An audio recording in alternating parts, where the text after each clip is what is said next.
Rinkite savąjį variantą, žvaigždžių taro. Pirmasis variantas, antrasis arba trečiasis.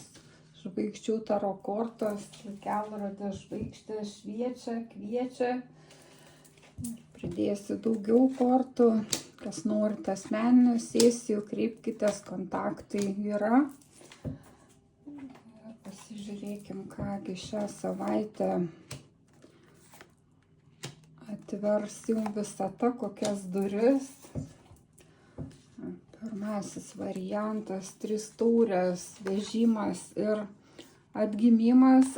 Matosi, kad bus galingas proveržis jūsų džiaugsmo pojūčio, lengvumą, kažkokia situacija, kuri buvo galbūt neharmoninga, kažkokia liūdinanti ar sunki, pasibaigs, jūs lyg feniksas iš pelenų pakilsit, su dideliu greičiu suvaldysit tą baltą ir juodą ir džiaugsitės gyvenimu, švęsit, kažkas ir tiesiogiai įvairias šventes šves, galbūt gimtadienį.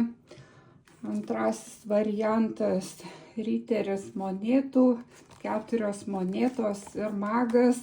Taigi matosi, kad taip pat pokyčiai proveržys į gerą, kad jūs išjudėsit iš situacijos, kurioje buvot užstrigę, kur manėt, kad jums ir taip gerai, kad aplinkui naujos galimybės, bet jūs buvot lygiai prie tų 4 monetų stabilumą ir lyg kažką mąstėt, kaip riteris monetų, norėjot lėtai užtikrintai, kad viskas vyktų, tas pokytis jūsų aktualioj situacijoje, srityje, ir matosi, kad šią savaitę visata apdovanos jūs magą, energiją, lyg ta šventoji geometrija, kad susilygiuos įvairios situacijos, galimybės ir jūs išeisit iš tos sustingimo, stovėjimo, judėsit, kursit, svajonės įgyvendinsit.